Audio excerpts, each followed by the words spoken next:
阿芝，快醒醒，别睡了！宫变了，阿芝，一下驾崩了，咱们得跑。东西，对，收拾东西。阿芝啊，姐姐帮你穿衣服，你听姐姐说，等会儿你紧紧地跟在我身后，我不让你说话，你就不要开口啊。听闻这场宫变是那位东厂厂督谢云州的手笔。谢云州伙同德王包围了太极殿，生生将皇帝缢死在太极殿的房梁之上，如今正在满宫清扫皇帝，如今已是先帝的党羽。阿芝，快爬出去，快点！老祖宗，找到了。在哪儿？在长房殿外。谢元昭，你这个乱臣贼子，你胆敢谋害陛下，叫我西厂，我就是做鬼也不会放过你，你不得好死你！我记得赵公公从前有一桩雅趣。回老祖宗，赵公公一到冬日里就爱在廊下一边涮锅子，一边看犯错的宫女内监们行刑呢。这看到兴起时，偶尔还会自己下场比划两下。听说赵公公那一手拔舌的手艺在宫中乃是一绝。听到元宝的话，赵廷芳本就苍白的脸更是一瞬间血色尽退。他刚想咬舌自尽，只见谢云州猛然踏地，一息间就已掠到了他的面前，一脚踢在赵廷芳脸上，咔嗒一声，赵廷芳惨叫着捂住自己被踢碎的下巴，满地打滚。从前场位分西东，如今天子驾崩，地位悬空。德王仁厚，愿为天下黎民计，故而登基为帝。咱家奉新帝之命，改革场位，从此宫中再无东西两场，只有内廷监。谢云州说完，鸦羽般的眼睫轻垂，目光转向赵廷芳。至于赵公公，想来他这些个伺候人的好点子，自己还未受用过。咱家成全他一回。元宝，送赵公公去场域，也尝尝这抽筋剥皮、拔舌挖眼的乐趣。不，谢元昭，你这个……此间事了，谢云州抬脚正准备去太极殿，却听得身后的假山上传来了几声异动。谢云州身后的小内监眼神一寒，刚想出声呼喝，却看见一个圆滚滚的身影从假山后面咕噜噜滚了出来。哎呦！在场众人皆是目瞪口呆。爷爷饶命！爷爷饶命！爷爷，把这蠢东西的舌头割下来喂狗。老祖宗，您不要割奴婢的舌头，奴婢知错了，奴婢知错了。谢云州一脚踢开阿芝还伏在自己靴上的脑袋，看着他吃得滚圆的身子，犹觉得这样的死法似乎是太过便宜这个蠢东西。罢了，先带去宣光殿。奴婢多谢老祖宗，多谢老祖宗。听到阿芝的道谢，谢云州嘴角扯起了一抹意味不明的笑意。回太极殿。谢云州没有再看阿芝，转身就消失在长方殿外。别在这杵着了，还不赶紧随咱家去宣光殿？假山后方露出了一片青色的衣角，目光哀切地看了他一眼，然后就决绝地扭头消失在假山后面。你便跪在此处，等候老祖宗回来吧。难道老祖宗刚才说带我来宣光殿，不是原谅了我吗？一个拂尘抽在阿芝的肩膀上。哎呦！不知死活的蠢货！老祖宗让你在宣光殿反省，你却敢在这里打瞌睡。阿芝被这一拂尘抽的几乎是立刻就清醒了过来，可他在院子里跪得太久，两条腿都麻得没有了知觉。这么一扶，不仅没有跪稳，反而狼狈的一头栽了出去，咣当一下又撞在谢云州靴子上。有什么东西似乎落在了阿芝的脑袋上。阿芝慌忙抬头，老祖宗，你流血了，你疼吗？谢云州到了嘴边的话却不知怎么顿住了，目光凉凉的在阿芝那张圆润可爱的脸上扫了一圈，竟然奇异的就这么转身离开了。没想到这小丫头倒是有点子运气的，一时半刻倒是不必死了，带去素锦那儿吧。这满宫里能在老祖宗盛怒之下保全小命的人不过屈指，这小丫头竟然能在1天之内免死2回。小叶子，去将药箱拿进来。是。老祖宗，这是不是又原谅我了？连着2次惹怒老祖宗，老祖宗却都放过了我，可见也不像是传言中那样可怕。那些受了刑的工人，只怕是真的犯了滔天大罪，才活该受罚的吧。尤其是老祖宗还生得那样好看，老祖宗真是个好人呐。元宝哥哥让我将这小宫女交给姐姐。我知道了。姐姐，老祖宗受伤了。什么？他受伤了？快说，这到底是怎么回事？这个，你先跟着我吧。跟在素锦身后到了宣光殿主殿，阿芝就看见老祖宗双目微合，躺在一张贵妃榻上。素锦眼圈一红，悄悄上前接过元宝手里的纱布。元宝舒了一口气，连忙退到一边。待看见阿芝也在殿内，他眉心微微挑了一下，倒是没有说什么，而是顺势出去了。主子，怎么伤得这么重啊？要不还是请个太医吧。不必。这样的伤真的不用请太医吗？是的，是陛下吗？但也就这点手段了。除了发疯，这位新帝还会做什么呢？去跟陛下说，咱家病了，这几日换个人去陛下跟前当差。素锦闻言抬头看了他一眼，轻轻地嗯了一声。他怎么在这儿？奴婢听说您受伤了，来不及安顿他，便先让他跟过来了。啊，对了，你叫什么名字？见过老祖宗。回姐姐，奴婢叫阿芝。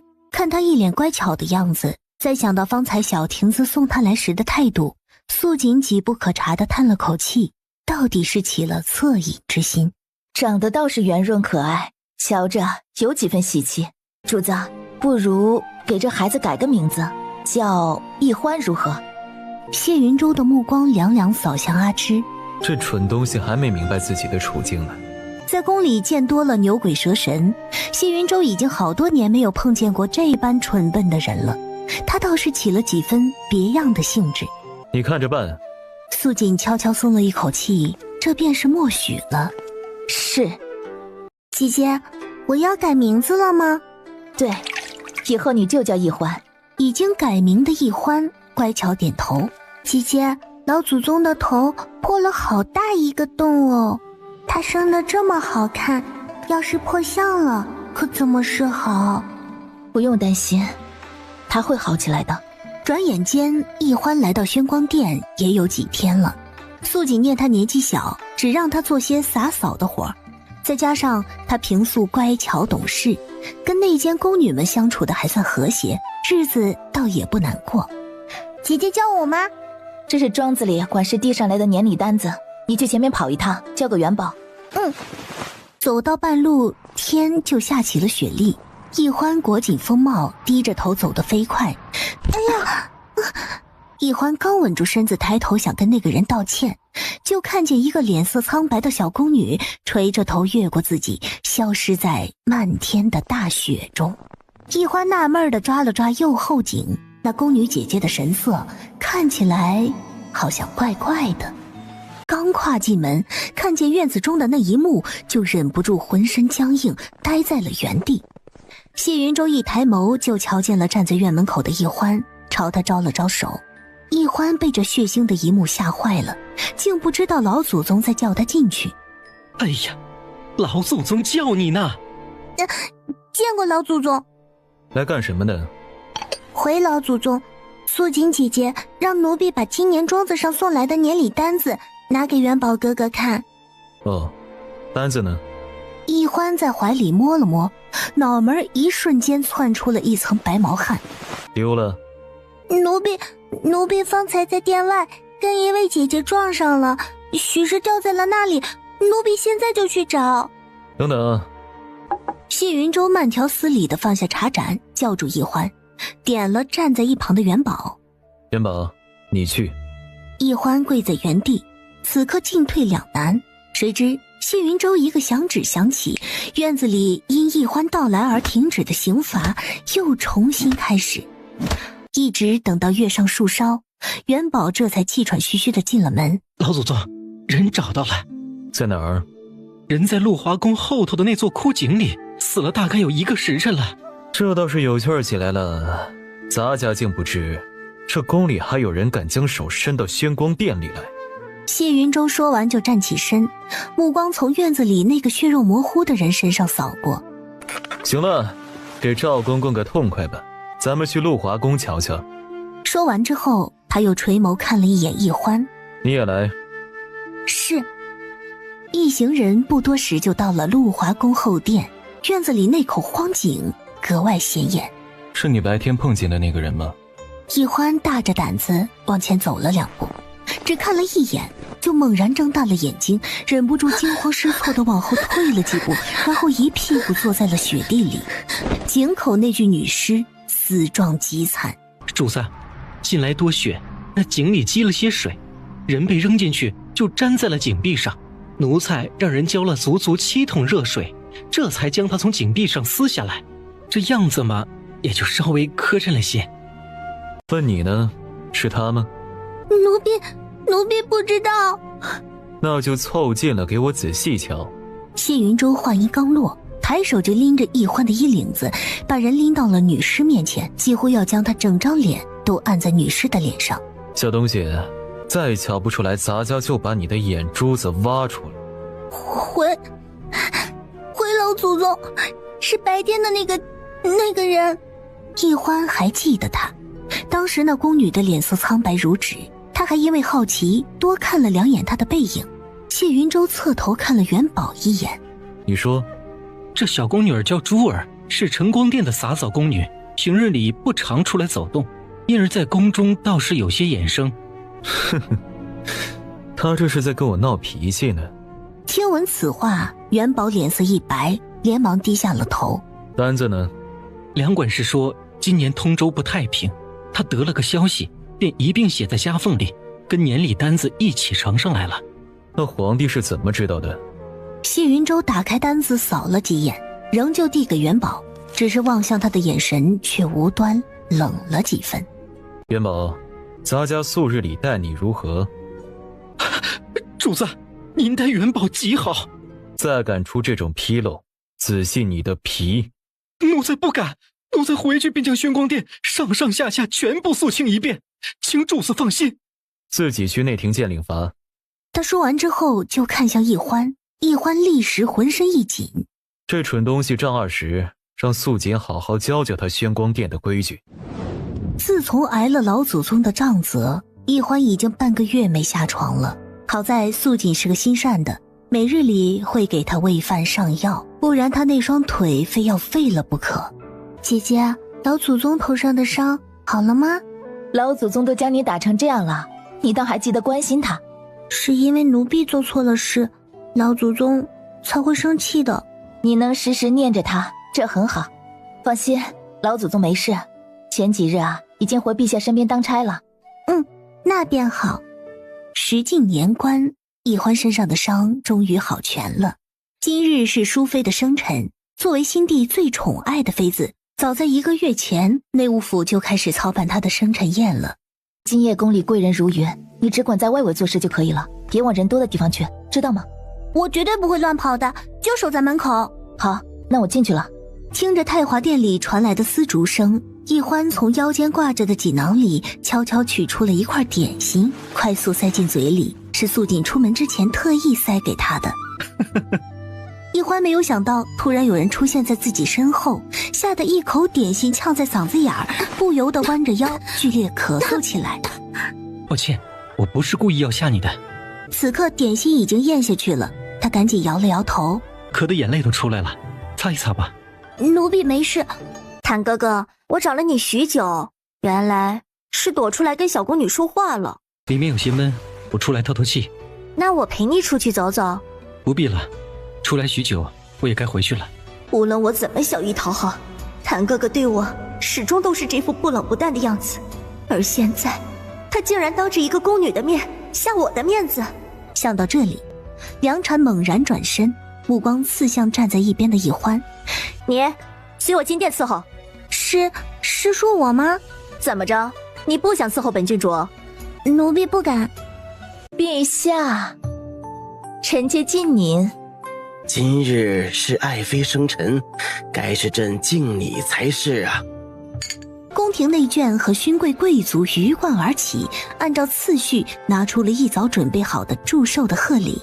张国公府县白玉凤凰坠佩一对，宁郡王府县剔红雕花长寿仙一对。拿着，到你了。不知是谁将一个红木托盘塞到了易欢手上，竟是意料之外的重。舒和郡主县翡翠送子观音一尊。娘娘得皇上宠爱，两府全家同沐恩德。母亲特地去福寿寺为这尊送子观音开了光，请了108位德高望重的高僧诵经百遍，既是祈求娘娘能早得皇子，更是祝福皇家子嗣绵延。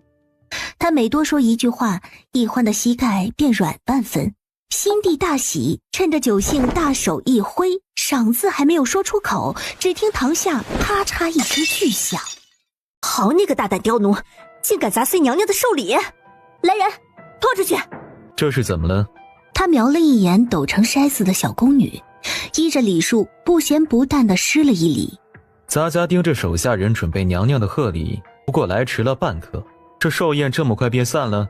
成都来得正好，这宫人犯错受罚本就是内廷谏之责，这宫女打碎了淑妃的送子观音，厂都看怎么定刑才好啊。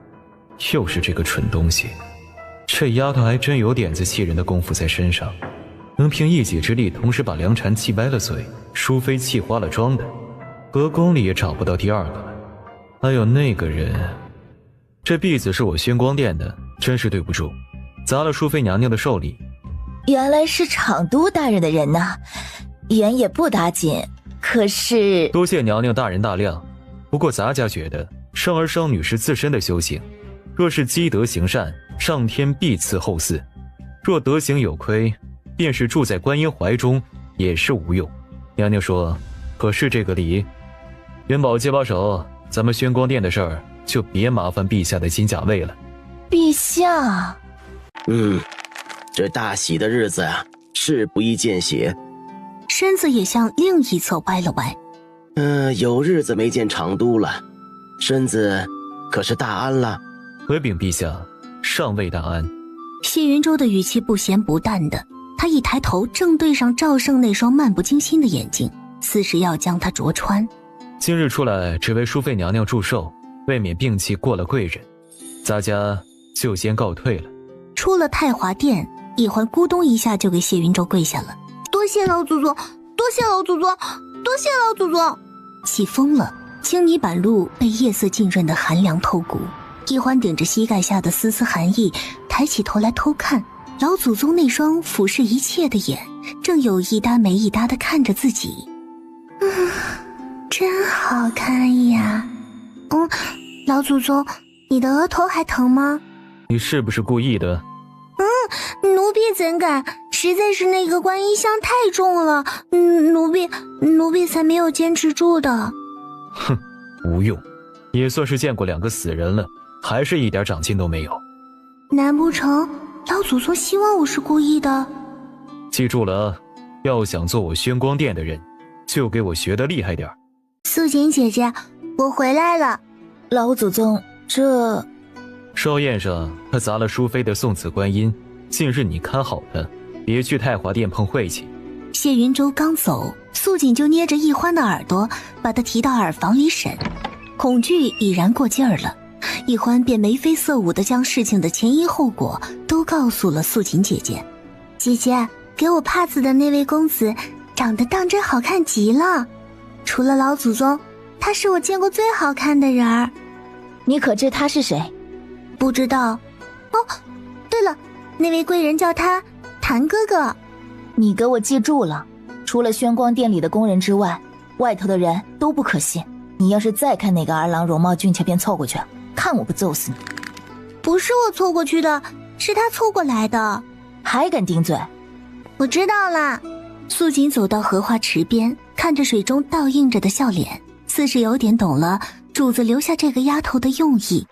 是啊，这玄光殿里都好久没有热乎气儿了。自从这个叫阿芝的小蠢蛋来了，每日哥哥姐姐的叫着，才有了那么点子过日子的乐趣。多少下了？回陛下，80下了。罢了，留口气儿，把人送到玄光殿门口去跪着，跪不住就趴着。自从西厂被剿，河宫东厂一家独大，这是皇帝最不愿意见的局面。然而他却无能为力。那年历单子，其中定然有古怪，不然谢云州何至疯魔到大开杀戒？外人人尽皆知，他是个少年有成的皇帝，却殊不知这海晏河清的背后，竟大都仰仗着谢云州这位东厂厂督。老祖宗饶命！说，你是哪边的眼线？奴婢不是眼线，奴婢只是……说，为何窥视我？说实话，否则我拔了你舌头。老祖宗生得极好看，奴婢喜欢，可奴婢又怕你额角留疤，便可惜了。咚的一声，谢云州这辈子没这么无语过。一环揉了揉屁股，大口地呼吸着新鲜空气。老祖宗，你的茶被我打碎了，我再去给你煮一壶。你个蠢东西，又是怎么惹到主子了？姐姐，你说老祖宗是不是每日都睡不好呀？我告诉过你多少次了，不要去内殿伺候，你不要命了吗？我没有去寝殿，老祖宗在凉台上的贵妃榻上睡着了，可是他的觉好轻好轻，我都踮着脚尖走路了，还是吵醒了老祖宗。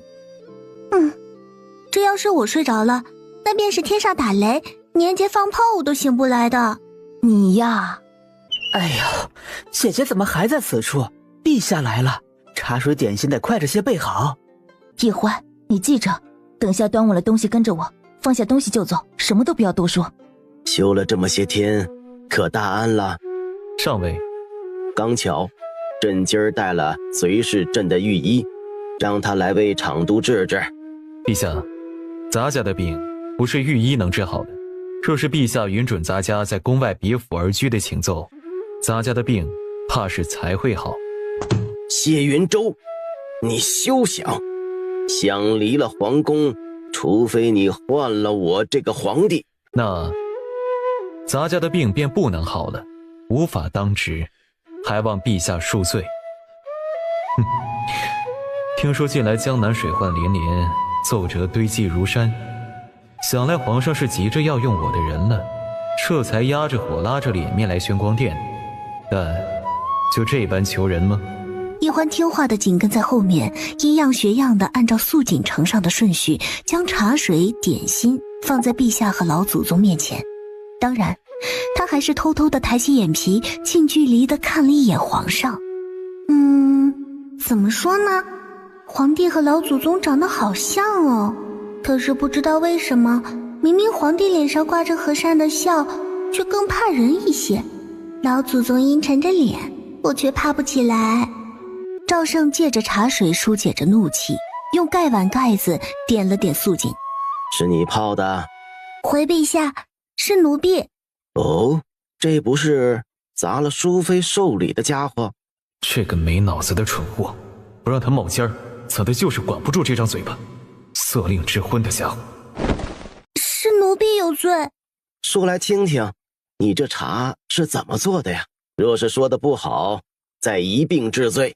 回陛下，这茶是取雨前的龙井与佛手放在小瓷瓮里，用晾干的竹节烧火煮着，待滚了3滚之后，放在廊下晾着。给贵人们封上之前，奴婢又在茶汤中点了3朵腊梅。这小东西，他竟还有这般精细的功夫呢。朕身边正缺一个奉茶宫女，莫不如你便来朕身边伺候吧。我才不想去呢，陛下才没有老祖宗好看，也没有老祖宗好闻。我最喜欢老祖宗一走过来带过来的那股凉丝丝的薄荷味道，但是拒绝了他会不会小脑袋不保？回陛下，你要这还没长大的小丫头子能做什么？既然周围的人这般不中用，咱家身子好了，回去当值就是了。赵胜看着谢云舟的眼睛眯得更深了。常都既如此说，那朕便放心了。得你在身边，自是胜过千军万马呀。目的已经达到，赵胜略坐了一会儿就走了。与易欢擦肩而过的时候，深深望了他一眼，那眼神意味不明。小丫头，你叫什么呀？奴婢易欢。易欢，永夜烟烟欢意少，给你起名字的人有心了。永夜烟烟欢意少，听起来好好听啊！啊！皇帝前脚刚走，后脚他就被谢云舟提了起来。老祖宗，以后再多嘴，舌头就别要了。又是拔舌头，老祖宗怎么这般的喜欢拔人舌头呀？那谢云舟是个什么东西？不男不女的阉人，还真当河宫下人都是他的了。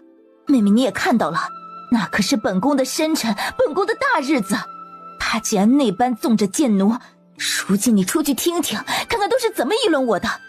娘娘与妹妹这般说说便罢了，可压低声一些吧，切莫传出去被人听见。我乃一宫主位，皇上亲封的淑妃，我怕他。娘娘，那西厂赵廷芳的尸体还在乱葬岗没有被野狼啃完呢。娘娘，那谢云舟封起来可是皇上的旨意都敢不听的。赵廷芳，娘娘若是想出气，妹妹倒是有旁的办法。乌合之众，明明是一笔一画写的，怎么之字夹在中间这般的小，最后的这个众字最后一画都飞到外面去了，丑死了。老祖宗的字怎么就那么好看，我写的怎么就这么丑呢？你竟识字啊！老祖宗，奴婢打扫书房的时候看见老祖宗的绢帛上写的是什么意思，奴婢却不知。原来是东施效颦，不知何意，又为何要写？那句话是什么意思，易欢不懂得，但见老祖宗的字好看，不管是什么意思，易欢便都喜欢。谢云舟仔细地在他脸上看了又看，他最擅长的便是洞悉人心，但在这个小丫头的脸上，除了真诚的崇拜之外，竟真的没有一丝一毫的杂质。啊，老祖宗，果然是小孩子活力壮，这冰冷的天又在廊下站了许久，竟还能炙热如斯。他捏过他脏兮兮的手，运足了腕力，在地上将这4个字重新写了一遍。真好看。易欢鼻翼呼出的暖气喷在了谢云舟的脖颈上，这般的温热，这般鲜活的生气儿，猝不及防点燃了谢云舟冰冷多年的血。这世间竟有如此真挚热烈的生命力。啊，好痛！不经意间，谢云舟的手收紧了又紧，直到易欢实在忍不住呼痛出声，他才反应过来，我好像也没有做什么呀，老祖宗怎么又生气了？易欢连忙捡起小木棍藏在袖子里，跪在地上听训。咱家书库里有一本管子，你去拿来看，3天后滚过来告诉我这句话是什么意思，否则咱家就剜了你的双目，让你见不到第2日的太阳。原以为他只是对人的舌头感兴趣，怎么现在又对人的眼睛起了兴致了？喜怒无常的。是，奴婢告退。站住！老祖宗还有何吩咐？碰咱家的书之前洗干净你的手爪子，若是抓脏了书，手就甭要了。好嘛，除了舌头和眼睛，又多了一个剁手的癖好。易欢垮着个小狗脸回到房间的时候，素锦愣是盯着他看了半晌。野丫头，你这是去厨房掏灶坑了吗？易欢这才发现他的脸被自己抹得活像梨花猫，难怪老祖宗会嫌弃自己手脏。厂督果然能干，但厂督大人日日劳碌，回去后却连个知冷知热的人都没有。陛下何不赐大人个美人儿，照拂一二呢？爱妃所言甚是，深宫多寂寥，自是不忍厂督白日忙碌，夜里也无人照拂。陛下说笑了。后宫夫人闲来无事，这些事情啊，就交给臣妾做吧。只是不知厂督大人喜欢什么样的美人儿？死人。接下来的几日，谢云州行走后宫，都未曾给过淑妃一个好脸色。阿灾阉人，竟敢如此轻慢本宫！子申，你现在便去传本宫的懿旨，就说本宫宫中失窃，要严查宫中众人，便从宣光殿开始。娘娘，您怕是忘了，谢厂督可是连先帝妃嫔都杀得的。那颖妃娘娘的厂方殿，直到今天还传着闹鬼呢。子申扶着气喘吁吁的淑妃坐下来，冷静地分析：咱们与厂督大人撕破脸，陛下也是不会站在咱们这边的。自今上登基以来，娘娘看得还不清楚吗？如你所说，本宫今后行走后宫，还要看一个阉人的脸色行事不成？娘娘，不如这样，之前娘娘不是吩咐奴婢训练一批姑娘吗？不如今晚就挑个最把尖的，送到谢云州的房间里去。若是她喜欢，那是最好的；若是她不喜欢，也能感受到娘娘想要与她交好之意呀。可那日本宫说要赐她对食，她的眼里分明是杀意。莫不是这群阉人都是转了性变态之人，不喜欢女子？奴婢不知，但是奴婢想，那样一个绝色美人儿，软玉温香抱满怀，谁又能推得开呢？子申，外面发生了什么事？子申跌跌撞撞地推开店门，踉跄地扑倒在淑妃的跟前，他的牙齿不可控制地磕碰着嘴唇，话都说不利索。外面有不中用的奴才，连话都说不利索。淑妃着急失了耐性，亲自走出店门去看，下一瞬，她那张花容月色的脸便失去了血色，眼白一翻，晕死了过去。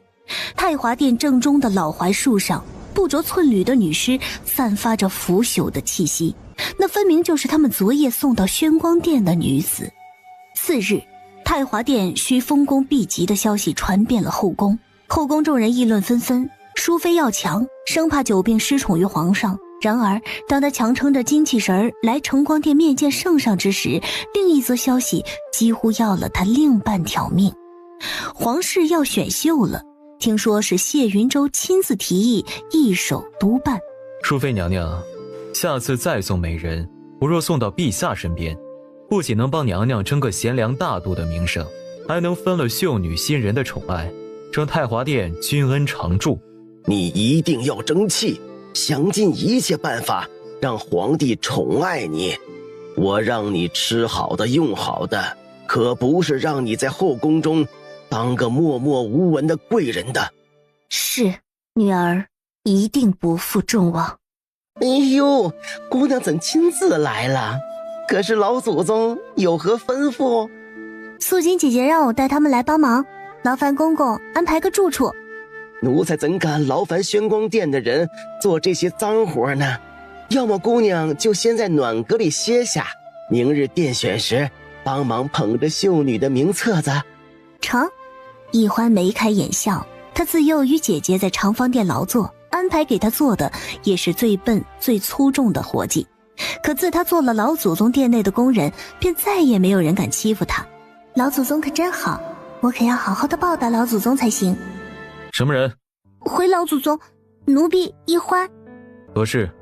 奴婢熬了甜甜的红枣羹，想献给老祖宗。滚开！咱家从不喜甜。妻子敲坏了窗户纸，丝丝冷风顺着洞吹进。滚回来！真是善变的老祖宗。然而谢云州却点了点窗前，示意他站过去。站好了，要是风透过来吹到了我，唯你是问。他这才悄悄回头看了一眼窗子，原来是让他来做人肉墙，堵上这窗上的洞啊。久坐腰肢僵硬，他便伸手捶了捶。奴婢幼时与姐姐学过些手上功夫，老祖宗腰疼，让奴婢替你揉揉吧。她朱红的唇角缓缓扬起，那是在笑吧？不过老祖宗也没有让我滚出去啊，那就是同意了吧？这小东西被我丢过去堵风口，少说也有半个时辰了，怎的手爪子还是这般的热？他身体里流着的血，难道是永远都凉不了的吗？老祖宗觉得好点了吗？他的面色无他，还是那般的煞意凛然。只有他自己知道，易欢的小手仿佛揉着的不是腰际，而是心脏。小东西，过来些。他是要摸我的脸蛋子吗？好羞羞啊！老祖宗那本书中有句话怎么说来着？有匪君子，如切如磋，如琢如磨。便是老祖宗这样吧。我在宫中的前几年都白活着了，竟然才识得这般好看的人。注视着他的男人面色明显一致，之后便是很明显的嫌弃之色。我居然流鼻血了！真的太没有出息了！他鬼使神差地伸出手指，将易欢的血捻在指尖。果然好热啊！在易欢惊讶甚至是害怕的目光注视下，慢慢地放入口中，脸上的表情似乎是很享受着浓浓的腥气。哎呀，老祖宗怎么还喜欢喝人血？这是什么癖好？小东西，你怕我？不怕。老祖宗教奴婢写字，还给奴婢新衣服穿，所以奴婢不怕。我叫人打过你板子，还差点拔了你的舌头，你也不怕？不怕，奴婢的命都是老祖宗的。谁不怕死？一个小丫头也敢把命不命的挂在嘴边。谢云舟款款走上前，欠了欠身子。你的血倒是有点用处，那你便把你的血都放出来，给咱家取暖可好？老祖宗的脾气真奇怪，拍马屁也不对，都不知道该怎么当差了。永正门外一片泰然之色，这是最后一组殿选的秀女了。当值的内监宫女们都松泛了些许。畜生！来人，拿我的马鞭！小姐，不可呀，这可是东厂大都督的爱马。东厂大都督？哼，一个伺候人的玩意儿罢了，他也配用大宛名驹？连自己的畜生都管不好，惊扰了贵人，简直该死！现在宫中无西厂，常都一人掌管整个内廷监，权力大得很呐。权力再大，还不是个奴才。我父亲可是右光禄大夫，正二品，教训一个奴才的畜生，那算是抬举他了。他还能如何？明居的脾气一如他的主人，即便脖颈的血花绽放，仍旧高高的扬起前蹄，欲将扬鞭之人踏入尘泥。牵住他！还敢反抗！又是啪啪的几声鞭响，战马的嘶鸣在肃静的甬道里显得格外的凄厉。明月如何了？那女子力气尚小，明月没受大伤，御医已经看过了，老祖宗放心。人是哪家的？是光禄大夫左家的嫡女，跋扈的厉害。老祖宗可听说了？她不仅责打了明月，还对老祖宗颇有不敬之言。光禄大夫之女左氏即刻觐见。公公稍待。呀，哪阵风把您给吹来了？是老祖宗有吩咐？老祖宗来给这位秀女赐道菜，老祖宗特意赐一道冰糖葫芦，送姑娘一个好意头。他向后招手，一名随从捧着托盘走上前去。姑娘看看，喜不喜欢呢？老祖宗？谁是老祖宗？是东厂的厂督大人。原来是那匹畜生的主人呐！哼，算他识相，还知道来巴结我。什么冰糖葫芦？先盛上来吧，我且看看我喜不喜欢再说。说罢，他甚是得意地向前走了几步，先指青台。而当左氏看清盘中奉上是何物时，顿时花容失色，双腿失力，跌坐在地上抖个不停。这是……怎么姑娘不喜欢咱老祖宗的礼物？姑娘可不能这般不孝，你可仔细看看，这眼珠子可是你娘亲的，老祖宗特意快马加鞭的给你送来的。哦对，就是骑的那匹被你责打过的大宛名驹送来的。这可是思玉司最有名的一道菜，这冰糖葫芦老祖宗可好久都没赏赐过人了呢，姑娘还不好好收着。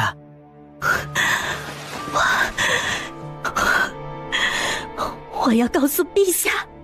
姑娘甭费心思了，你打的那匹马战功赫赫，也有品级在身。老祖宗说了，有眼无珠不如不要。姑娘不是要见陛下吗？别耽误了时辰，陛下可是在里头等着你呢。见他不动弹，元宝向宣旨公公使了个眼色，便立刻有小内监过来，将左氏一左一右架起来，抬到了侧殿。姑娘，您站稳了，您心心念念的陛下可正在殿内等着你呢。谁家秀女这般放肆？左氏已经神志不清了，面如金纸，怔愣了半晌后，竟然冲着皇帝嘿嘿傻笑起来，口角旁还有咸水流下。冰糖葫芦，我要冰糖葫芦。疯了！赵胜扫了一眼堂下之人，语气中没有半点温度。那便拖下去，押回本家问责。陛下，这秀女是右光禄大夫家的嫡女，左大人竟敢将一个疯了的女儿送来应付选秀，明显是未将陛下威严放在眼里。那厂督的意思是，左大人教女无方，蔑视君上，该罚。按厂督说的，将光禄大夫降为从七品县令，非诏用不得犯京。秀女左氏殿前失仪，拖下去，打80大板。是。很快，内监那尖细的嗓音便又从上方传来：传廷尉府之女高氏觐见。皇上万福。你倒是肃静，叫什么名字啊？小女高云瑶，一番秋色共云瑶。父亲自小便教导小女处事潇洒，为人逍遥。廷尉府里好教养啊，留吧。易欢一个机灵，连忙回过神来，捧着玉坠子躬身奉给入选的贵人。阿芝。易欢顾不得规矩，猛然抬头，面前这位盈盈浅笑的官家小姐，竟是宫变一别再未见面的姐姐。高云瑶很快敛起神色，匆匆下去。墙根下，一个毛茸茸的小脑袋抚着胸口喘了喘粗气，确定四下无人了，才扒开杂草，从狗洞里哧溜一下钻了出去。姐姐，阿芝。太好了，阿芝，你竟然活着。还长高了些，也胖了。这些年你是怎么过的？在伺候哪位嫔妃？姐姐，我在老祖宗的宣光殿当差。你竟然在那种地方？快让姐姐看看，你有没有伤到哪里啊？宣光殿的素锦姐姐待我极好的，除了有一回我弄丢了年礼单子挨了板子，从未受罚过。当真？那个心狠手辣吃人不吐骨头的厂督，那次宫变后不仅没有杀了我的妹妹，事后竟都没有加以折磨。可是义父大人不是这么告诉我的。对了，姐姐，这个给你。易欢将瓷瓶塞到了他的怀里，打断阿瑶的思考。这是何物？鱼腥草啊！我思前想后，只有这个办法能让你既不得罪陛下，还能安然离宫。话音刚落，那小瓷瓶便被阿瑶带着些脾气的丢了回来。我是不会走的，我不仅不会走，我还要一步步的爬上去。美人、贵人、嫔妃，甚至皇后。姐姐，这后宫是会吃人的，今日殿选的左氏就是个例子。那是她蠢笨又没有本事，怪得了谁呢？姐姐，如今我是官家之女，你是宫中的奴婢，况且陛下已经封我为瑶小院，我便也是这后宫的主子，在外人面前我们不便相认，你再见我需要行权力才行。奴婢不打搅小院安睡了，奴婢告退。阿芝，你等等。我就知道姐姐会想明白的。易欢咧着嘴回过头，以为是阿瑶改了主意，喜滋滋地等着他的后文。听说你在轩光殿得脸，能不能帮阿姐给场都送点东西？他生怕易欢拒绝，一个箭步冲过去。这里是姐姐的全部积蓄，都给你，你拿给场都，今后就拜托他多多关照了。不行不行，场都会扒了我的皮的。阿芝，易欢从没有见过姐姐如此仓皇无助的样子。如果姐姐有出头之日，一定将你接出来，免了你的奴籍，你便不会再是谁的奴婢了。易欢推搡的手顿了一下，就这一下就被阿瑶抓住了机会，将盒子塞到了他的怀里。为了咱们姐俩今后的好日子，你必须帮阿姐，必须。轩光殿怎可成为后宫的跳板？依奴才看，这般吃里扒外的人，便是抽筋剥骨都不为过。元宝，奴才在。明日你便找人去司政司击鼓告发，就说轩光殿有来历不明的财物。主子，这小丫头死不足惜，但这脏水岂不是就要扣到咱们轩光殿身上了？左右这宫女就是个蠢东西，咱何不就让她悄悄地消失算了？咱家要看看她的忠心会给谁。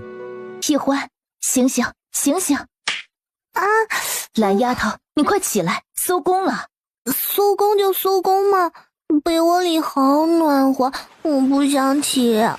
姑姑得罪了，走。好吵呀！易欢刚坐起身子，就看到那些人从他的包裹里拿出了一个桃木匣子。这下他彻底醒了。司政司与内廷监向来是井水不犯河水，况且有老祖宗在，即便是要查，也是要私下偷偷的查，怎的会闹得这般大的阵仗？河宫皆知，岂不是撕破脸皮？说，这些珠宝是从何处偷来的？这是奴婢自己攒的。奴婢的份力，1月就1吊钱。这一盒子的宝贝，便是你熬灯油似的，熬到死都攒不到的。大胆奴婢，再不交代这些财物是从何人之处得来的，就把你拖回司里，大刑伺候。就是奴婢攒的，奴婢可能攒钱了，东抠抠西省省攒出来的。我还偷过御膳房里的鸡蛋猪肉出去卖，还有……一派胡言！看样子不换个地方，你是不会说实话了。来人，带走。主子，素锦小小的松了一口气，他连忙迎上去想为易欢求求情，然而长司大人，容我与他说2句话。成都大人，您自便。小东西，咱家可提醒你，进了那地方不吐出来点真东西可是不行的。说罢，他便轻打了一个哈欠，由着他们将一脸无辜的易欢带了下去。